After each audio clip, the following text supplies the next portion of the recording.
everyone, today I'm here to share with you my Spookathon TBR. So if you don't know, Spookathon is a readathon that happens every single October during the third week of October, which this year it is going to be from October 15th to the 21st. There are several hosts. I participated in this last year and I really enjoyed it, so I am participating again this year because I've learned that I really love doing readathons and vlogging them and just reading certain challenges and things like that. So if you're unfamiliar with Spookathon, I will link all of the videos down below talking about it and more information and things like that. So with the Spookathon, there are, I forget how many challenges there are exactly within the Spookathon. There are 5 challenges and I have picked out 5 books, I believe, for those 5 challenges, which 5 books during a week for me is quite a stretch, so we'll have to see. So I also want to say that 2 of the books that I want to read for the Spookathon are not even here yet.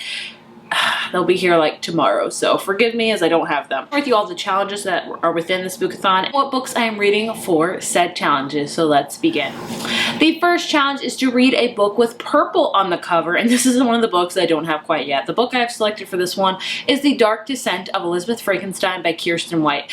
I believe this is kind of purplish, like looking online it looks more pinkish, but I mean I think that's like it's close enough, so I'm going with that one. This book is all about Elizabeth Frankenstein, who was very close to Victor Frankenstein, and he starts to ask her to do more weirder things, and of course you get to learn more about Victor and how kind of messed up he is. So I'm very interested to read about like a Frankenstein, I don't know if it's a retelling, but maybe a different perspective of Frankenstein. So yeah, that's the book I'm picking for purple on the cover. The next challenge is the same every year, and that is to read a thriller. For this one I am picking Cross Her Heart by Sarah Pinborough.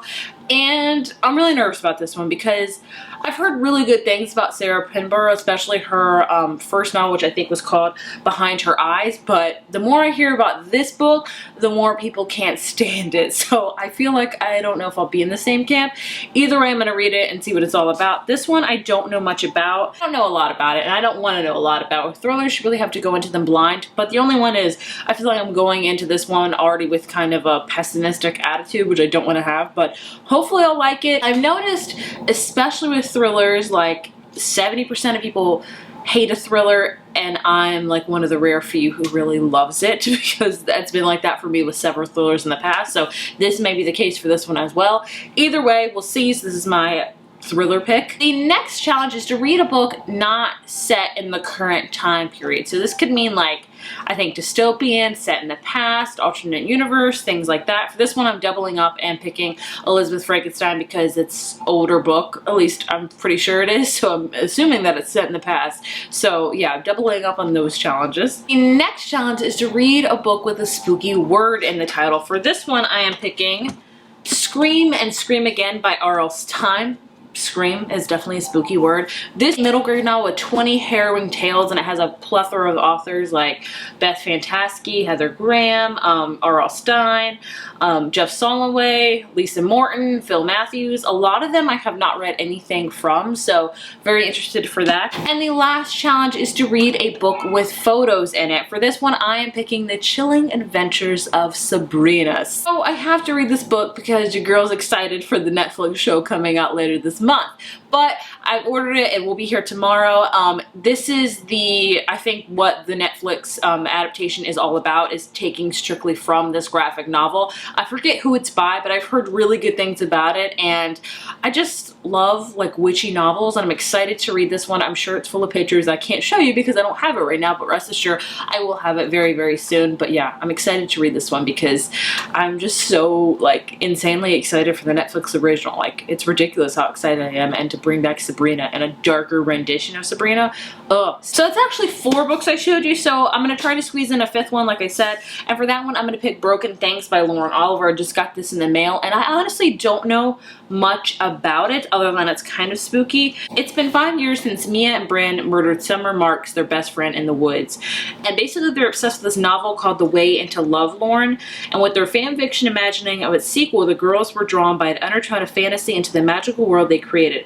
But eventually their delusions turn sick, and the shadow lovelorn central evil begins to haunt them, or so the story goes. The only thing is they didn't do it, so I guess they didn't murder their best friend? I don't know much about it. Basically, on the anniversary of Summer's death, a seemingly insignificant discovery resurrects the mystery and pulls Mia and Bryn back together once again. But as past and present, fiction and reality began to intertwine. Bran and Mia must confront painful truths they tried for so long to bury and face the long shadow of memory that has, all this time, been waiting. Oliver weaves an unforgettable, mesmerizing tale of exquisite obsession, spoiled innocence, and impossible friendships.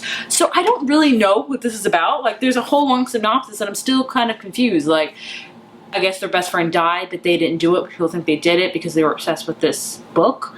I don't know. Either way, I'm interested, so I'm going to try to read that. So there you go. There is my Spookathon TBR. I would hold up 2 other books, but I don't have them. But I'm really excited for this one. I think I can do it because I read a lot of these books pretty quickly. Fast-paced and thrilling. I just want more of them. So yeah, very excited to read all of these.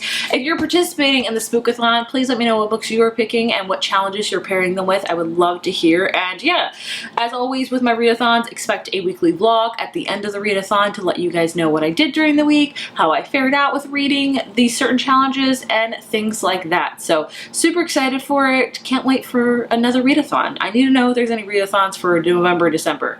I really would like a Christmas readathon. If you know of any, let me know because I need like a Christmas readathon in my life. If you like this video, be sure to give it a thumbs up, hit subscribe, and I will see you guys in the next one. Bye.